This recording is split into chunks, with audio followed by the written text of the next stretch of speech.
आणि आता आजचं एक्सप्लेनर आपल्या सगळ्यांसाठीच महत्वाचं आहे. एक संकट आपल्यावर येऊ पाहतंय का, आणि हे संकट आलंच तर त्याचा सामना करण्यासाठी आपण सज्ज आहोत का, या संदर्भातलं आपलं आजचं एक्सप्लेनर आहे. तुमच्या आमच्या घराघरातला खरं तर हा प्रश्न आहे.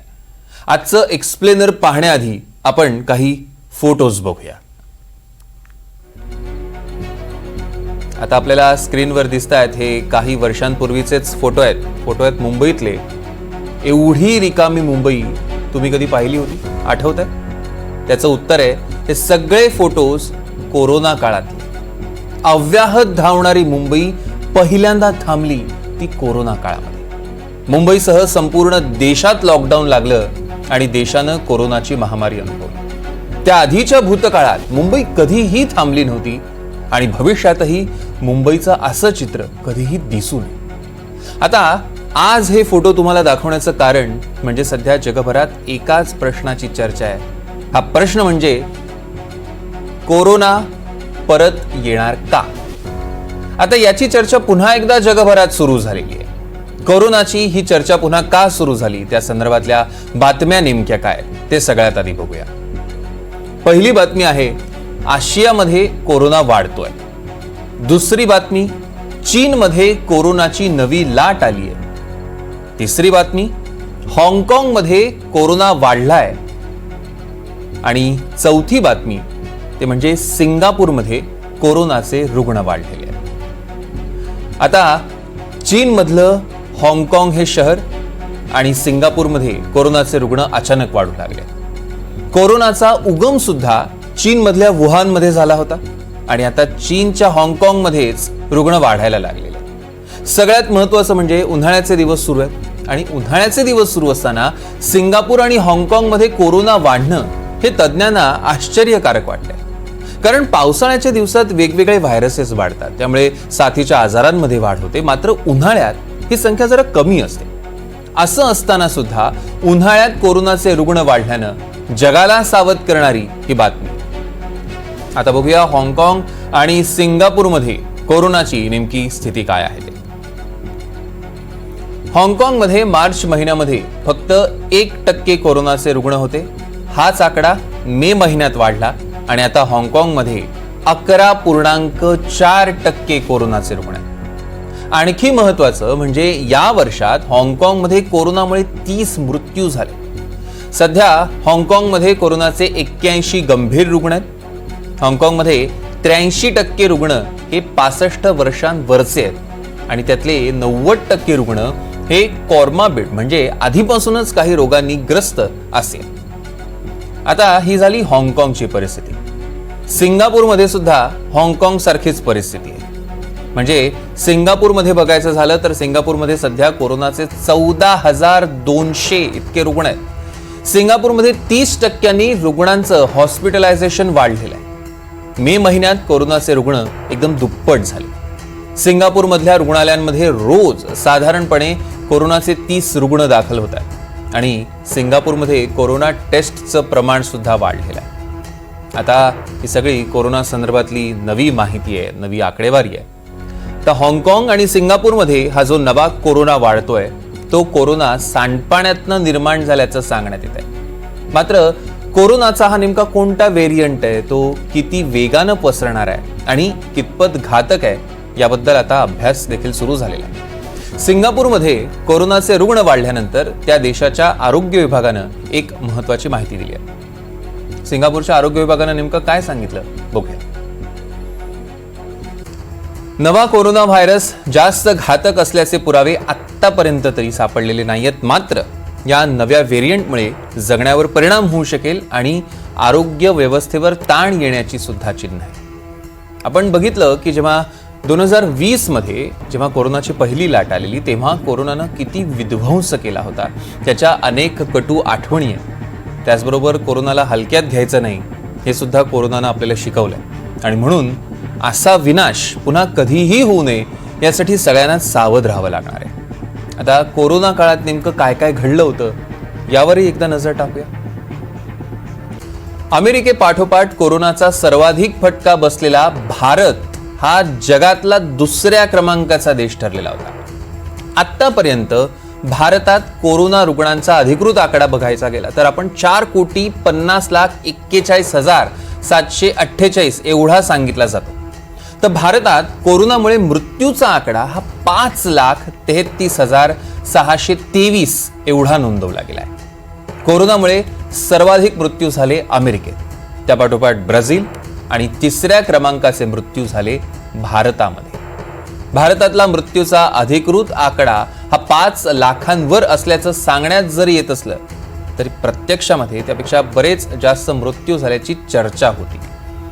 भारतामध्ये 30 जानेवारी 2020ला भारतातला पहिला कोरोना रुग्ण केरळमध्ये सापडला होता. मग 25 मार्च 2020ला पंतप्रधान नरेंद्र मोदींनी भारतात लॉकडाऊन जाहीर केलं. पंजाबमधल्या आनंदपूर साहिबमध्ये झालेला पंजाबी समाजाचा कार्यक्रम आणि मग दिल्लीत झालेल्या तबलिगी जमातीचा कार्यक्रम हे 2 कार्यक्रम कोरोनाचे सुपर स्प्रेडर ठरले.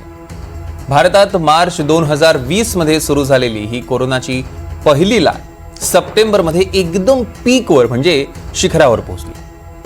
सप्टेंबर 2020 मध्ये भारतात दिवसाला कोरोनाच्या 90,000 रुग्णांची नोंद होत होती. त्यानंतर मग हळूहळू कोरोनाचं थैमान कमी झालं. मात्र मार्च 2021ला कोरोनाची दुसरी लाट आली आणि ती प्रचंड विनाशकारी होती. म्हणजे यावेळी आलेल्या ओमायक्रॉन व्हेरियंटनं आरोग्य क्षेत्राची अक्षरशः दाणादाण उडवली. हॉस्पिटलमधले beds, oxygen, ventilator, remdesivir injection या सगळ्याचा तुटवडा कोरोनाच्या दुसऱ्या लाटेत निर्माण झाला. आरोग्य सुविधा न मिळाल्यानं अनेकांचा मृत्यू देखील झाला. भारतात 30 एप्रिल 2021 या फक्त एका दिवसामध्ये कोरोनाचे तब्बल 4 लाख रुग्ण सापडले होते. 16 जानेवारी 2021ला भारतामध्ये कोरोना विरोधातल्या लसीकरणाला सुरुवात झाली. जानेवारी 2022 पर्यंत भारतातल्या 72 कोटी जनतेनं कोरोनाची लस घेतलेली होती. आता हे सगळं तुम्हाला नव्याने सांगण्यामागे तुम्हाला घाबरवण्याचा किंवा तुम्हाला पॅनिक करण्याचा मुळीच उद्देश नाही. जी माहिती आमच्याकडे आशियातल्या काही भागातनं येते ती दाखवणं आणि तुम्हाला सावध करणं एवढाच उद्देश आहे. म्हणजे भारतानं एवढ्या मोठ्या प्रमाणात कोरोनाचं संकट अनुभवल्यानंतर आपण कोरोनाबरोबर राहायला शिकलो. सतत हात धुवा, एकमेकांमध्ये योग्य अंतर ठेवा, मास्क लावा या सूचना आपण पाळल्या देखील. म्हणजे अगदी कंटाळा येईपर्यंत आपण मास्क घातला आणि कोरोनाशी लढलो. तोपर्यंत आपल्यामध्ये कोरोना विरोधात लढण्यासाठीची हर्ड इम्युनिटी आली होती. आता हाँगकाँग आणि सिंगापूरमध्ये जो कोरोना वाढतोय त्याचे एक कारण सांगितलं जातं, ते म्हणजे इम्युनिटी कमी होणं. कोरोना आपल्यापासून अजून दूर आहे. म्हणजे कोरोनाबद्दल सध्याच्या घडीला पॅनिक होण्याचं काहीही कारण नाहीये. मात्र इम्युनिटी वाढवण्याचे प्रयत्न तुम्ही नक्की सुरू करू शकता. म्हणजे तसंही पावसाळा तोंडावरच आहे. तुमची इम्युनिटी वाढली तर पावसाळ्यात येणाऱ्या व्हायरसशी मुकाबला करण्यासाठी तुम्ही नक्कीच सक्षम व्हाल. कोरोना हाँगकाँग आणि सिंगापूरमध्ये वाढत असला तरी भारत सध्या वेट अँड वॉच मोडवर आहे. आशियामध्ये वाढणाऱ्या या कोरोनाबद्दल सध्या भारतात नेमकी काय स्थिती आहे ती देखील बघूया. भारताचा आरोग्य विभाग हाँगकाँग आणि सिंगापूरमधल्या कोरोनावर अगदी बारीक लक्ष ठेवले. भारतात सध्या कोरोनाचे रुग्ण वाढलेले नाहीत. या घडीला भारतात कोरोनाचे साधारण 90च्या आसपास रुग्ण आहेत. म्हणजे सध्या तरी भारताला कोरोनाबद्दल चिंता करण्याची काहीच गरज नाही. आणि भारतात पुन्हा कोरोनाची लाट आलीच तरी ती मागच्या लाटांपेक्षा गंभीर नसेल असा तज्ज्ञांचा अंदाज आहे. आता हे झालं भारत आणि कोरोनाबद्दल. आता कोरोना परत येतोय का अशी परिस्थिती जेव्हा निर्माण झाली आहे तेव्हा आपण काय करायचं, आपण काय खबरदारी घ्यायची, तर त्यासाठी अगदी साध्या गोष्टी लक्षात ठेवा. तुम्ही कोरोनाच्या लसीचे 2ही डोस घेतलेले आहेत का? तुम्ही कोमॉर्बिड असाल म्हणजेच तुम्हाला इतर जर काही रोग असतील तर मग तुम्ही बूस्टर डोस घेतलाय का? हे दोन्ही प्रश्न आधी स्वतःला विचारून बघा. आणि जर याचं उत्तर नाही असं असेल डॉक्टरांचा सल्ला घ्या आणि लस घ्या. सर्दी, खोकला, ताप किंवा दम लागणं यापैकी काहीही होत असेल तर अंगावर काढू नका, वेळेवर डॉक्टरांकडे जा. आता कोरोनाबद्दलचं हे एक्सप्लेनर तुमच्या समोर आणताना आम्ही तुम्हाला पुन्हा सांगतोय, अजून तरी आपल्याला कोरोनाबद्दल पॅनिक बटन दाबण्याची वेळ आलेली नाहीये. तरी सुद्धा आशिया खंडात जिथे आपण राहतो तिथे कोरोनाबद्दल नेमकं काय घडतंय त्याची नेमकी माहिती आम्ही तुम्हाला देतोय। या संदर्भात तुमच्याही मनात काही प्रश्न असतील, त्या प्रश्नांची उत्तरं आपण थेट तज्ज्ञांकडनं जाणून घेऊया। IMA म्हणजेच इंडियन मेडिकल असोसिएशनचे अध्यक्ष डॉक्टर सुनील इंगळे यांनी कोरोना परत येणार का याबद्दलच्या तुमच्या मनातल्या सगळ्या प्रश्नांची उत्तरं दिली आहेत। आपण त्यांच्याचकडनं ऐकूया। हे एकदा व्हायरल इन्फेक्शन्स आल्यानंतर काही दिवसांनी परत एकदा असा थोडासा स्पर्ट येत असतो आणि तशा प्रकारचं एक असावं असं आम्हाला वाटतंय। नाही, अजून त्याचं काही संशोधन झालेलं नाही आहे। ते कोविड आला परत आला अशाच फक्त न्यूज येत आहेत, तर ते 1-2 दिवसात आपल्याला त्याची माहिती मिळून जाईल।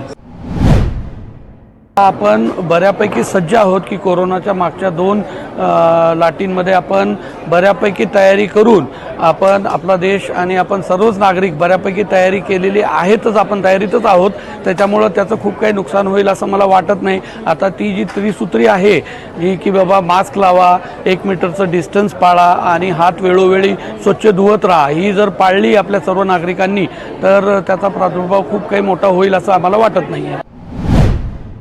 हे बघा, हे कुठल्याही प्रकारचे असे इन्फेक्शन्स जे असतात ते काही प्रमाणामध्ये ते कायमस्वरूपी राहतातच आणि ते नंतर परत उद्भवू शकतात, पण त्याची सिव्हिरिटी मागच्या वेळेसारखी एवढी सिव्हिअर होईलच असं नाही, कारण आपला देश आणि सर्वच नागरिक आता जागरूक आहेत त्याविषयी। तर माझं असं म्हणणं आहे की सर्व नागरिकांनी खूप जागरूक राहिलं पाहिजे, त्यांनी ही त्रिसूत्री पाळली पाहिजे, त्यांनी कुठल्याही प्रकारचे आजार अंगावर नाही काढले पाहिजेत। सर्दी झाली, खोकला झाला किंवा दम लागतोय अशा प्रकारचं काही वाटलं तर ताबडतोब डॉक्टरांचा सल्ला घ्यायला पाहिजे।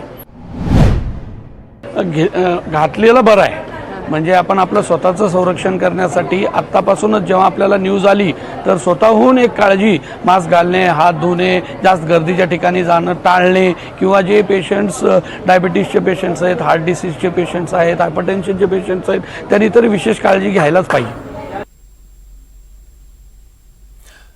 तर ह्याच कोरोनानं आपल्याला अनेक नवे शब्द शिकवले, म्हणजे quarantine, isolation, swab, lockdown, online work from home अशा शब्दांना कोरोनानं जन्म दिला, किंवा आपण म्हणू शकतो की कोरोनानं या शब्दांचं महत्त्व वाढवलं। त्याचबरोबर कोरोनाने आणखी एक शिकवलं, ते म्हणजे prevention is always better than cure, आणि म्हणूनच काळजी घ्या आणि सतर्क राहा।